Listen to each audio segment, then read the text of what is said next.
Este vídeo é para aquela pessoa que ou já passou por depressão ou conhece pessoas que passaram por depressão.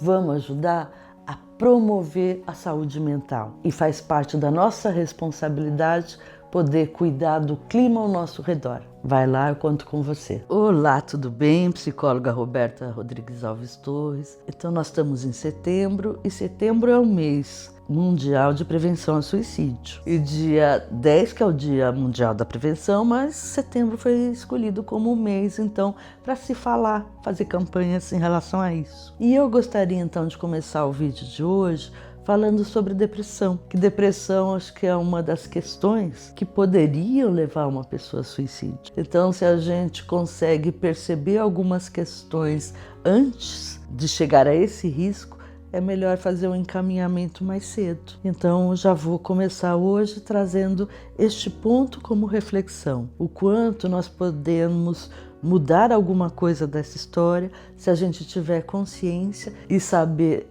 indicar encaminhamentos para psicólogos, psiquiatras ou mesmo grupos de autoajuda, né? Enfim, tem coisas aí que tem como a gente prevenir, já que estamos falando de prevenção. Imagino que cada um que esteja me ouvindo saiba o quanto a saúde mental é uma coisa importante. A gente percebe que esse é um tema que tem aumentado o entendimento da importância, mas ainda temos muito para melhorar, né? A gente ainda percebe que as pessoas muitas vezes estão mais preocupadas com a sua saúde física do que a emocional. E na verdade nós somos seres biopsicossociais. Então o nosso corpo biológico é importante, a nossa saúde mental é importante e o espaço que a gente ocupa na sociedade também é importante.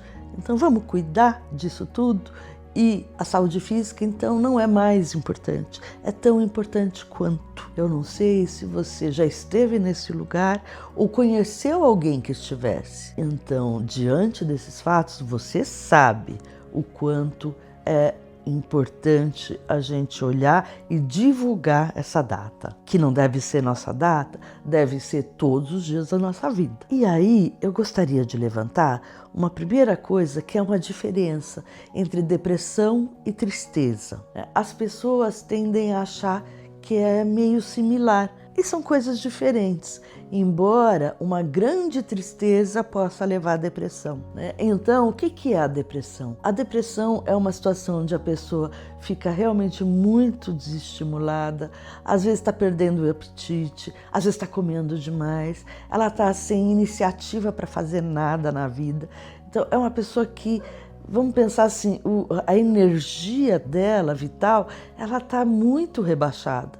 Essa pessoa não tem vontade de sair, de fazer nada, de estar em lugar nenhum, né? Às vezes tem insônias profundas, às vezes tem um sono que não passa. Não tem uma coisa ou outra que a gente diga, isso é depressão, né? Porque às vezes a gente pode olhar uma pessoa que está triste e dizer ela está deprimida. E aí a gente tira o direito. E uma coisa que acontece na vida é que às vezes nós ficamos tristes. Então tristeza é uma questão que você pode sentir uma dor por uma falta ou por algumas mudanças de vida ou mesmo por uma questão de saúde, você pode sentir uma tristeza, né? E tudo bem, porque era para ficar triste mesmo, né? Não tem problema nenhum ficar triste, mas algumas pessoas temem tanto a tristeza porque morrem de medo da depressão, né? Então a depressão é um estado mais persistente, né? Em que realmente a pessoa está desestimulada com tudo na vida e a tristeza é uma coisa que está mais relacionada a uma época ou a alguma situação de perda específica. Então algumas coisas acontecem na vida da gente que elas não vieram para ficar, ou não parece que vieram para ficar, mesmo que estenda um pouquinho. Imagina você perder alguém muito importante para você, né? É lógico que isso vai doer, mas não quer dizer que a pessoa está deprimida, né? A depressão é algo que requer um olhar muito mais cuidadoso. E de verdade, quem pode fazer um diagnóstico, né? Tá dizendo essa pessoa está deprimida mesmo, vai ser um profissional de saúde, né? Um psicólogo ou um médico, usualmente psiquiatra é melhor, né? Algum outro médico pode entender que aqui tem algo que está dissociado e fazer encaminhamento para psiquiatra, né? Mas, na verdade, quem acompanha, né, é uma psicoterapia e, às vezes, com uma entrada de medicação, que se faz necessário para que a pessoa não entre, né, com tudo lá para baixo. A gente não vai retirar a dor, né, porque tem algo que dói ali e que a gente precisa olhar e cuidar, né? Mas a gente não pode tirar tudo. Então a medicação não é para anestesiar, né, as pessoas têm muito preconceito com isso, mas às vezes sim é necessário, né? Porque você vai deixar essa depressão num estado meio que gera uma ansiedade, né? E que fica num estado onde você consegue conversar sobre sem que a pessoa entre nessa coisa que só parece que afunda. Vamos deixar para os profissionais dizerem se é depressão ou não. Conhece alguém que está neste lugar ou você está se sentindo assim? Vá procurar uma ajuda profissional. Vá procurar alguém que entende do assunto. Porque a tua família, por exemplo, pode dizer: não, você está deprimido, eu não aguento mais porque chora muito. Eu não aguento mais ver chorar. Às vezes a gente chora, né? Mas também não é para dizer, porque chora deixa, não é nada. Não, não é isso. É a gente ter uma medida. Está acontecendo algo há algum tempo. Essa pessoa está sofrendo muito. Ela está desistindo de viver. Ela está desistindo de sair. Ela não consegue trabalhar. Tem alguma coisa acontecendo. Se passa por um psicólogo, um psiquiatra e diz que não é, ok, vai fazer um acompanhamento. Porque pode ter várias causas, né? E, inclusive, pode ser alguma coisa genética, né? Em que na família algumas pessoas têm um quadro mais depressivo. Não quer dizer especificamente que isso é passado de pai para filho, mãe para filho. Não, né? Quer dizer que tanto pode ter alguma coisa genética, como pode ter um padrão de família que é acostumada a se relacionar naquele clima. E aí a pessoa aprende. Então tudo tem que ser muito olhado, com muito cuidado, né? Às vezes pode ter alguma questão de neurotransmissores, né? Então por isso que também é importante fazer alguns exames, né, para se descartar causas clínicas, né? Vamos pensar sobre isso, né? Tem muitas questões que a gente tem que olhar com muito cuidado. E não esquecer perdas, separações, abusos, né, que a pessoa vivenciou. Tudo isso pode entrar num clima emocional que deixa a pessoa entrar numa depressão. Às vezes é tristeza e às vezes é depressão.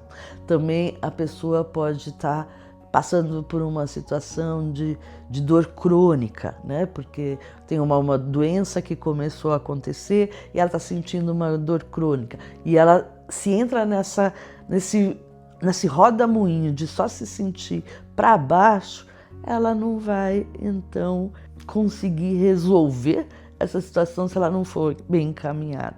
E uma das coisas, gente, que eu queria deixar para que vocês possam pensar que dificultam uma pessoa de procurar ajuda é exatamente por conta do preconceito que se tem. É tão comum a gente ouvir algumas coisas do tipo: isso passa logo, né? Isso não é nada, né? Assim, levanta e vai, né? É falta de fé. Então, assim, são falas que deixa a pessoa mais, né, se sentindo mais para baixo ainda. É como se ela não tivesse o direito de entristecer a tal ponto que ela não consiga reagir, né? Então isso não tem nada de pessoa que está acomodada, né? Não quer dizer que tenham pessoas com dinâmicas assim que não possam executar isso. Por isso é importante um profissional, né, que se apresente disso, mas não tem de fato um quadro. Mas assim, a pessoa que está com essa dor é uma dor de verdade, né? Não vamos pensar que é fingimento, né? Outra frase que falam muito: você tem tudo para ser feliz, por que você não melhora? Então são preconceitos que caem sobre a cabeça da pessoa, que só vai deixá-la mais desanimada ainda. E aí, para a gente lidar com isso, vamos pensar em prevenção e também em promoção de saúde. E é lógico que para isso a gente, né, tem que ter em mente da importância da pessoa fazer ginástica, se alimentar bem, cuidar de saúde mental, ter lazer, né? Mas não adianta querer empurrar a pessoa fazer isso quando ela está nesse estado.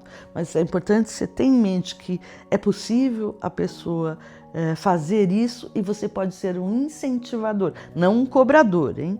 Um incentivador da saúde, de promoção de saúde. Então vamos pensar, a gente de posse desse conhecimento pode ajudar a fazer um ao redor melhor em volta da pessoa que está vivendo isso tudo. Vamos pensar sobre isso? Se você gostou desse vídeo, indique para pessoas, deixe o seu like e eu espero que você já tenha se inscrito no canal, mas se não inscreveu, te convido a fazer. Beijo, boa semana, vamos cuidar da saúde mental.